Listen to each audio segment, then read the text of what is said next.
set of questions which put in here, and then maybe we could. I was just wondering before that, Himanshu, would you maybe present something for us so that we have both of you in place, so to speak, before we go to talking about Westerns of practice? And I'm gonna hold this like this. Hand on your heart. I want this one. It feels funny.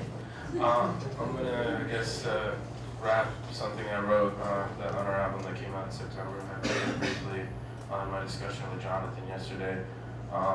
Not the entirety of my work doesn't deal with India or the immigrant experience, but this is one song out of 14 that kind of directly spoke about that. So I'm gonna rap this now. It goes, what good is this Kashmir if they still dying in Kashmir? Kashmir, there was homes, now it's just dust here. Next year, same as this year, a rough year. Living much fear, staying inside after dusk here. Brush tears from eyelids and peak violence. And yo, my people is dying while I'm wilding. And old Earth says she wanna move back, but she ain't got enough funds to do that. So back in 1980, from Philly to Queens, she had a pocket full of money, he had a suitcase full of dreams, from holding me to bagging groceries at the Pathmark, scolding me for drinking and driving, and fast cars, juvenile shit. I ain't really trying to rap about. I don't remember from blacking out these days. I'm also focused on my bank account. I ain't backing out till I own a bank to brag about. A local institution, life of the party, with him and at him, Brown Chris Farley, Kali Pana, Kali Dasa, VJ from Piazza, Wilds out and I can't breathe through his nostrils. Papa need his medicine, he's reticent to let them in. A hesitant Bedouin, and elegant Letterman's another fresh shit to distract you.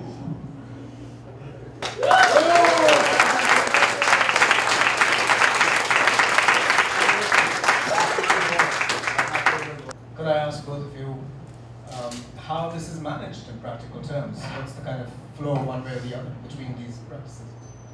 I like to think of there's a TV show in America, because my parents were always working, it was that type of thing where the TV raised me in a lot of ways, and my grandmother, but there's a TV show called In Living Color, and there's a sketch about a West Indian guy, and there's this idea in New York, it's a joke amongst people of color.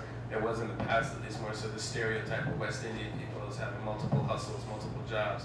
And it's just, and I like to think in the age of the internet, we've all become West Indian, or we've all become at least a West Indian character in an In Living Color sketch, to reduce West Indians to the stereotype.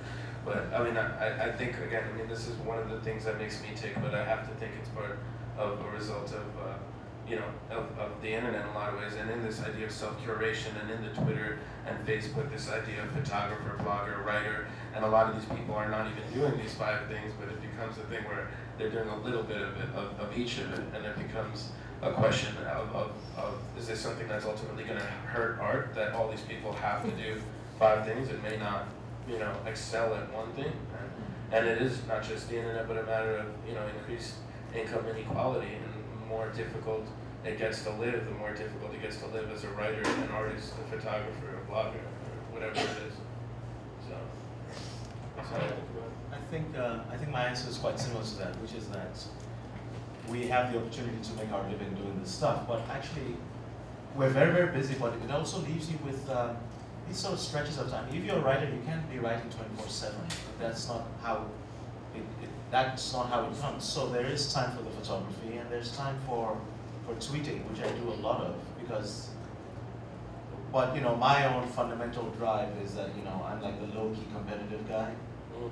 That's, I think, I mean, for me, a lot of that has to, I definitely think of it in terms of being part of the immigrant experience, and I look at a lot of the American and white people around me, and I'm like, why are you happy just rapping or playing guitar? Yeah. And for me, it was I was coming from a background having worked in financial services, and I left that job to be an artist, and I was like, if I was just playing a show every night and traveling around the world, and in my daytimes I wasn't sitting on my BlackBerry and trying to close a deal, or trying to talk to people, trying to expand our brand, trying to, you know, get into TV now instead of music and things like that in America, I would just feel lazy and bored, and I think it comes from the immigrant experience. And like, yeah, I mean, in part, but it also comes from, like, you know, committing yourself to be the life of an artist, you know. So in old days, if you go to, you know, you go to the shelf, and, you know, there's an entire shelf of Balzac's works, like an entire shelf.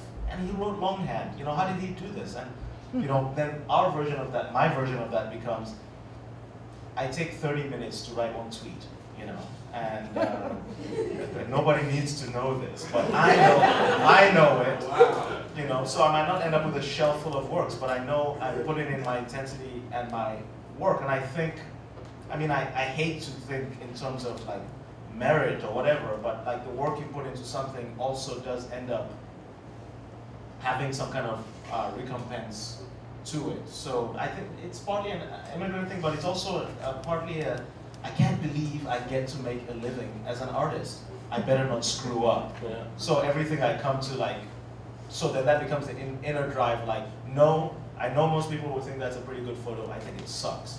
It does not get selected, delete, you know, this kind of thing. That becomes the inner push to try to do it as well. Because you're looking at people who've done it well and you want to see how they got there. So there's this inner fire.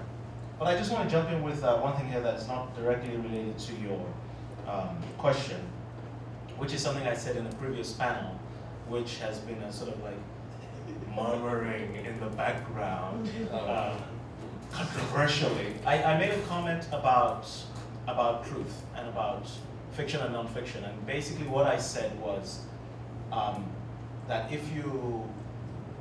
if something is, that I'm not really too fussed about fiction, nonfiction. If something is well written, it is true. If it is badly written, it's false, it rings false.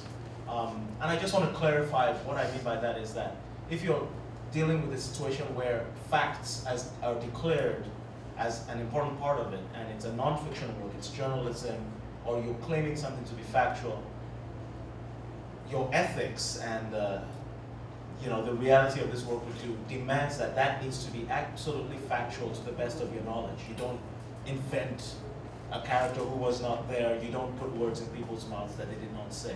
I think, so I just want to clarify that what I meant had more to do with the idea that there's no such thing as an uninteresting subject. That what makes a subject strong and worthy and true to life and worthy of our attention is not the grandeur of the subject, but the writerly force that we're able to bring to our depiction of it, if writing is our activity. So I'm not saying anyone can say anything and it's okay as long as it's pretty.